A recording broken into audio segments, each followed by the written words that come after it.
তো আজকে আমাদের বাড়িতে রান্না হয়েছিল এই সুন্দর সুন্দর মাশরুমগুলি। আর এই মাশরুম কিন্তু আমার ভীষণ প্রিয়, তার জন্য আজকে অনেকগুলি মাশরুম আনা হয়েছিল। আর নিকো এখানেই খাবে, সেই জন্য একসাথে রান্নাটা করা হয়েছে। তো দেখো কি সুন্দর সুন্দর মাশরুম, দেখেই না আমার লোভ লেগে যাচ্ছে। তো এই মাশরুমগুলিকে আগে সুন্দর করে বেছে নেব, পরিষ্কার করে ধুয়ে নিতে হবে। তো এটা তো এমনি নোংরা থাকে না, তবু একটু পরিষ্কার করে ধুয়ে নিয়ে ভালো করে রান্না করাটাই আমার কাছে ভালো। তো ওই হিসেবে আর কি ভালো করে বেছে গরম জল দিয়ে ধুয়ে নিলাম। আর আজ যেহেতু শনিবার, তো শনিবারে কিন্তু সেরকম পেঁয়াজ রসুন দিয়ে রান্না হবে না, এটা নিরামিষভাবে রান্না হবে। আর মশলাতে তেমন কিছু দেওয়া হবে না, মশলাতে থাকবে শুধু জিরার গুঁড়া, লঙ্কা আর একটু টমেটো দেবো কালারের জন্য। কালারটা একটু লাল লাল হবে, সেই জন্য লাল লাল দেখতে কিন্তু একটু ভালোই লাগে। তো এই দেখো এদিকে কিন্তু গরম জল দিয়ে ভালো করে এটাকে ধুয়ে পরিষ্কার করে নেওয়া হয়েছে। এই মাশরুম নানান ধরনের রান্না করা যায়, তো আজকে নিরামিষভাবে রান্না করেছি, আবার কখনো অন্যরকমভাবে রান্না করে দেখাবো। তো তোমরা কমেন্টে বলো যে তোমরা মাশরুম খেতে কেমনটা ভালোবাসো, আমার মতো কি মাশরুম প্রিয়?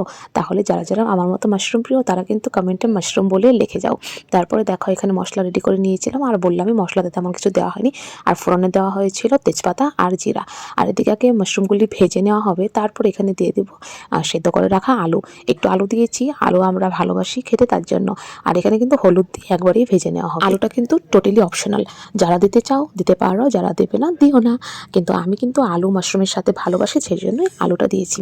আর গোটা গোটা করে কেটে রাখা টমেটোও দিয়েছি, ওটা যাতে একটু এক্সট্রাভাবে খাওয়া যায় সেজন্য। আর এই পেস্টের মধ্যেও কিন্তু মশলাতে টমেটো দিয়ে দিয়েছিল। যখন মাশরুমটা একটু ভাজা হয়ে যাবে, ওর মধ্যে মশলাটা দিয়ে ভালো করে কষানোও হবে, কারণ কষিয়ে তারপর এটাকে একটু ভাজা ভাজা করবো, ঝোলটা দিয়ে দেবো। আর ঝোলটা কিন্তু গরম জল করে রেখে দেওয়া হয়েছে, সেটাই দিয়ে দেবো, ঠান্ডা জল এখানে অ্যাড করবো না। দেখো কি সুন্দর একটা কালার এসেছে, তাই না?